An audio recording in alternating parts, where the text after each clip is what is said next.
নমস্কার বন্ধুরা, আজ এসছি মায়াপুরের উদ্দেশ্যে রওনা দিয়েছি। বাড়ির থেকে বেরিয়ে সোজা সন্তোষপুরের উদ্দেশ্যে রওনা দিয়েছি। এটা মোটামুটি আমাদের বাড়ি থেকে 101 কিলোমিটার মতো রাস্তা। আর আপনি যদি কলকাতা থেকে যান বাই রোড 130 কিলোমিটার মতো রাস্তা। আর ট্রেনে গেলে এখান থেকে কৃষ্ণনগর অব্দি গেলেন, শিয়ালদা থেকে কৃষ্ণনগর অব্দি পৌঁছলেন, ওখান থেকে বাস ধরে যে কোনো রাস্তা ধরে আপনি পৌঁছে গেলেন ইসকন মন্দিরে। কৃষ্ণনগর থেকে মোটামুটি খুব বেশি রাস্তা নয়, কিন্তু সন্তোষপুর পার করার পরেই রাস্তা বললো খারাপ। যে রাস্তার অবস্থা খুবই খারাপ। এই এই 19 থেকে 20 কিলোমিটার রাস্তা কিভাবে যে এটা 5-6 বছর মতো পড়ে আছে তার ঠিক নেই। রাস্তা ভালো হয় না, এইভাবে পড়ে আছে। জমি অধিগ্রহণের কোনো সমস্যা আছে কিংবা অজানা কোনো কারণে হচ্ছে না। কিন্তু রাজবাড়ির পর থেকে ঝা চকচকে রাস্তা।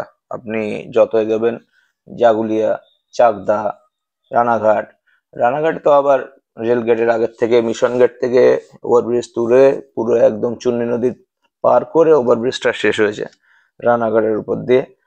আপনার মোটামুটি 100 থেকে 120 কিলোমিটার বেগে গাড়ি চললেও কোনো সমস্যা হবে না।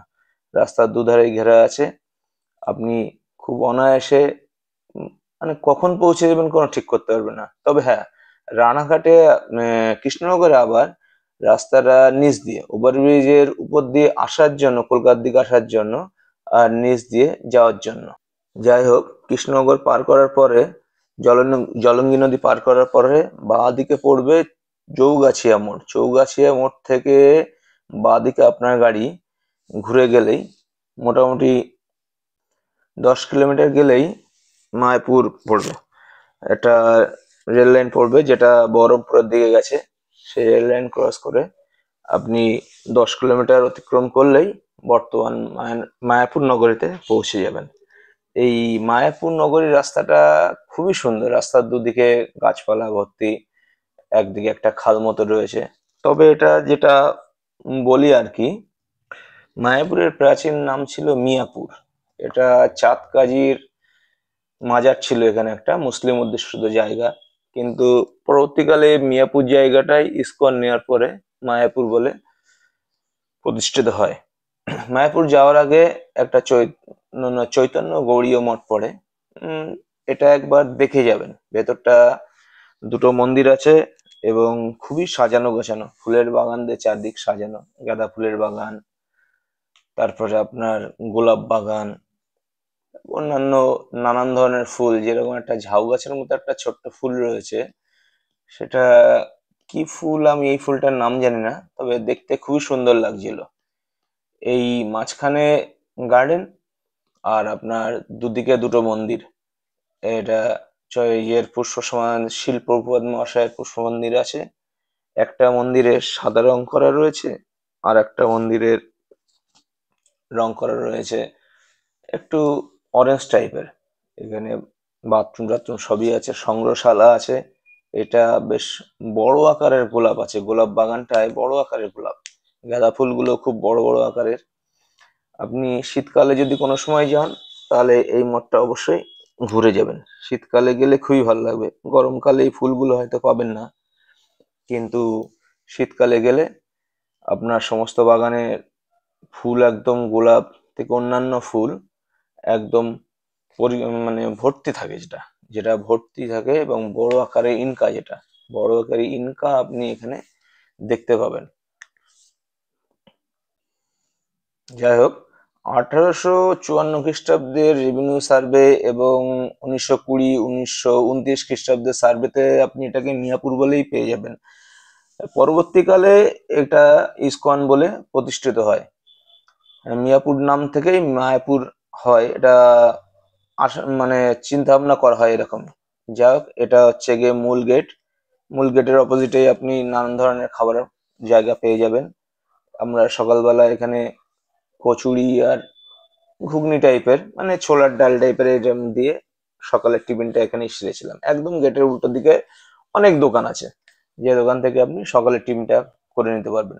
যাই হোক, সকালের টিফিন করে আমরা ভেতরে ঢোকার পরে এখানে মায়াপুরের গেট দিয়ে ভেতরে ঢুকলাম। মেন গেট দিয়ে ঢোকার পরে আপনার সামনেই রয়েছে সংগ্রহশালা, আর বা সামনে রয়েছে সংগ্রহশালা না, ভুল বললাম, সামনে রয়েছে কুপন কাউন্টার, আর বাঁ দিকে রয়েছে আপনার ভজন কুটির, আহ, যেটা মূলত খড়ের কুঁড়েঘর, যেখানে প্রথম প্রধান ভবন লোটাস বিল্ডিং নির্মিত হওয়ার সময় শিল প্রভুপাদ 1972 সাল থেকে 1976 সাল পর্যন্ত ছিলেন। শিল প্রভুপাদের নির্দেশে এখানে একটি 24 ঘন্টা কীর্তন অনুষ্ঠিত হয়। কুটিরে নিম কাঠের দ্বারা নির্মিত নিতাই গৌর সুন্দর মূর্তি রয়েছে। আর এর সামনেই রয়েছে কুপন কাউন্টার, যেখান থেকে আপনি 50 টাকা, 60 টাকা, 70 টাকা, 80 টাকা বিভিন্ন ভবনের সমস্ত কুপন রয়েছে। প্রতিটা ভবনই আলাদা আলাদা, খাওয়ানো আলাদা আলাদা হয়।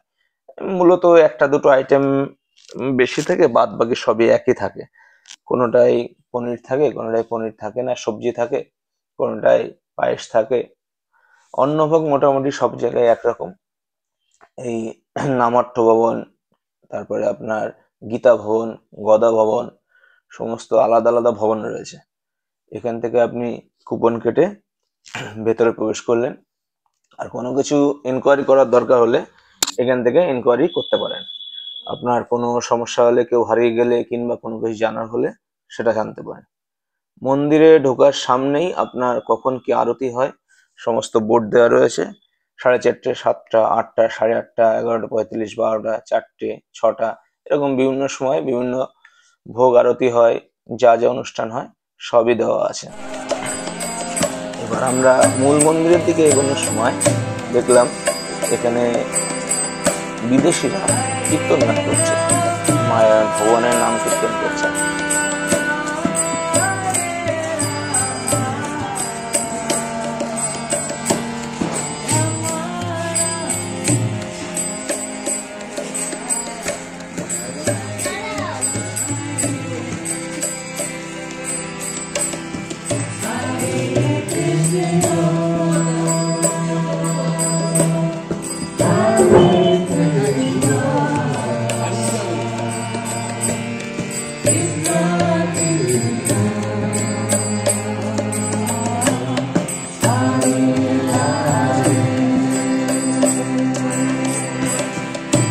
দেখলে কি খারাপ লাগে, আমরা হয়তো সেভাবে নাম কীর্তনের সঙ্গে, ভগবানের নামের সঙ্গে জড়িত নয়, কিন্তু বিদেশিরা এসে আমাদের ধর্ম গ্রহণ করে দিব্যি নাম কীর্তন করছেন।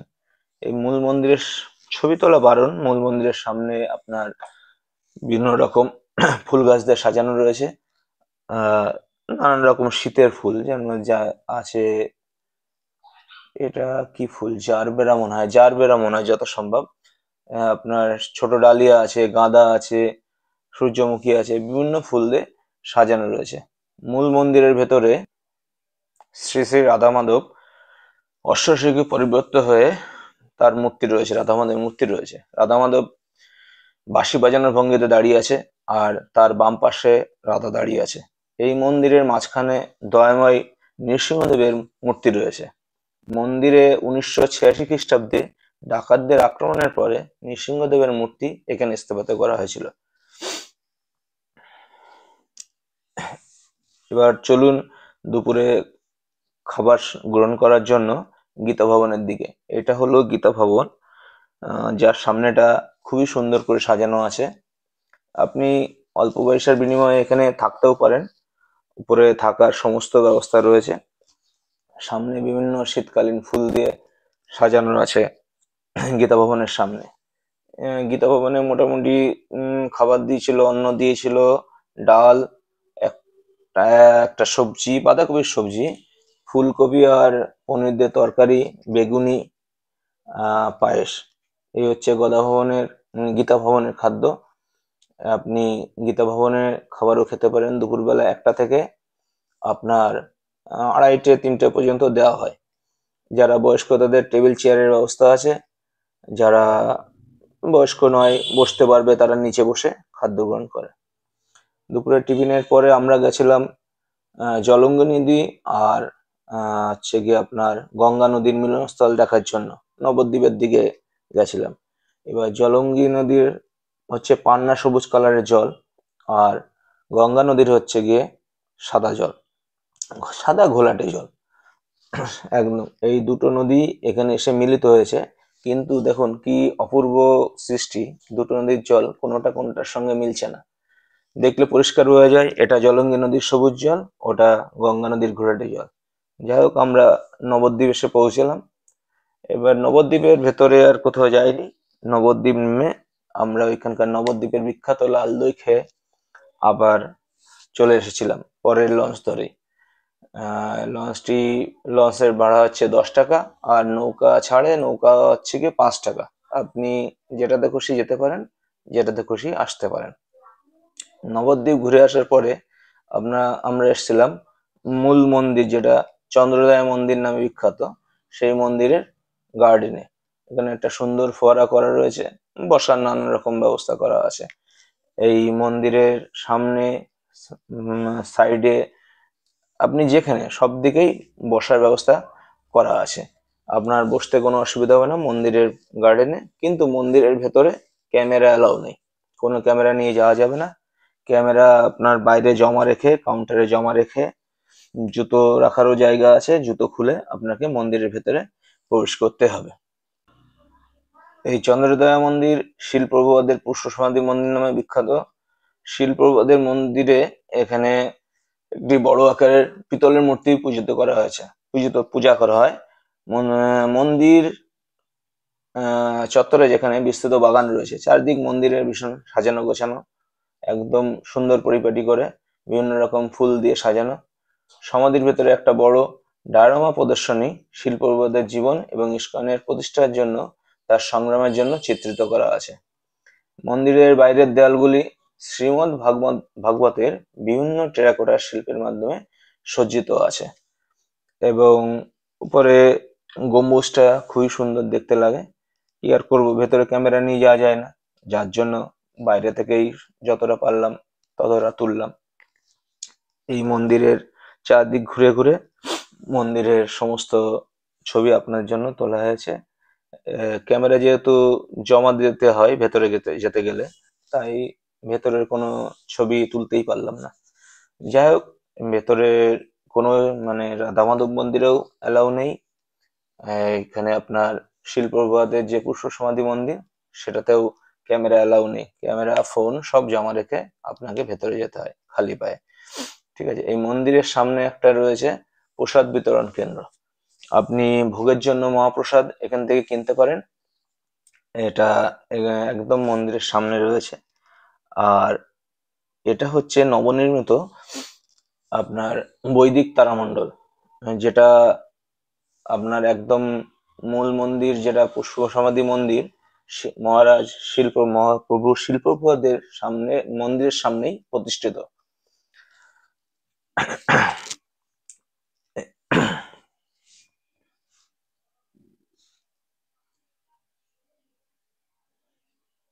এটি হচ্ছে মূল মন্দিরে যাওয়ার সিঁড়ি, এবং চারিদিক দিয়ে মোটামুটি একই রকম লাগে। মন্দিরের সমস্ত গঠনশৈলীটা পাশ্চাত্য ধাঁচের এখানে তৈরি করা হয়েছে। মূল মন্দিরে সামনেই এই যে ভোগের কাউন্টার বলছিলাম, মহাপ্রসাদের কাউন্টার, এখানে মহাপ্রসাদ এখানে বিক্রি হয়। কিছু অর্থের বিনিময়ে আপনি এখান থেকে মহাপ্রসাদ বাড়িতে নিয়ে যেতে পারেন। মহাপ্রসাদ মোটামুটি 100 টাকা থেকে শুরু হয়। আর মহাপ্রসাদ কাউন্টারের পাশেই একটা ছোট্ট মন্দির রয়েছে, সাদা, কিন্তু খুবই সুন্দর। মন্দিরটা ভেতরে যেতে দেওয়া হয় না, তালা দেওয়া থাকে, তাই বাইরে দিয়ে দেখালাম। যত সম্ভব রাধা মাধবের মন্দির, রাধাকৃষ্ণের মন্দির। মন্দিরটার সামনের বাগানটাও খুব সুন্দর করে সাজানো গোছানো।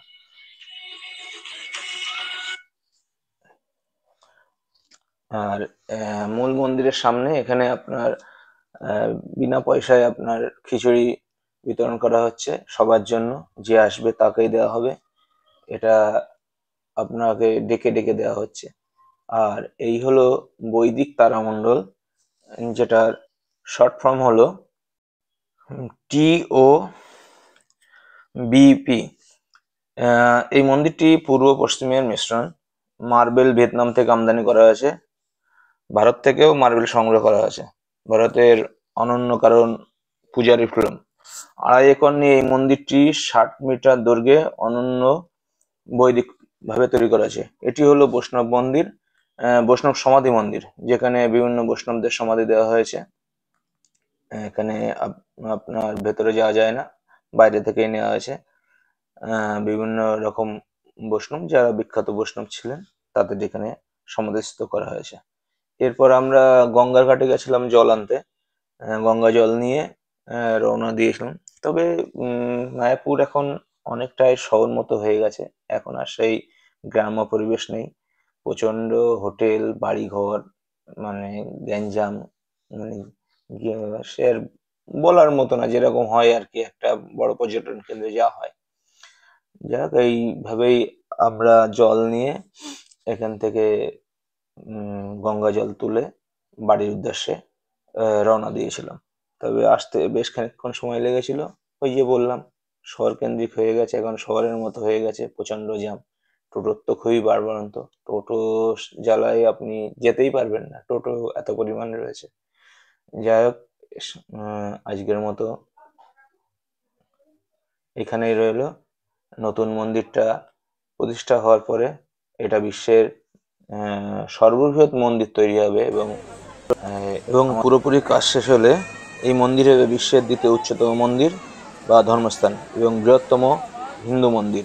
তাই শেষ হলেই অবশ্যই একবার আসবেন দেখার জন্য। নমস্কার।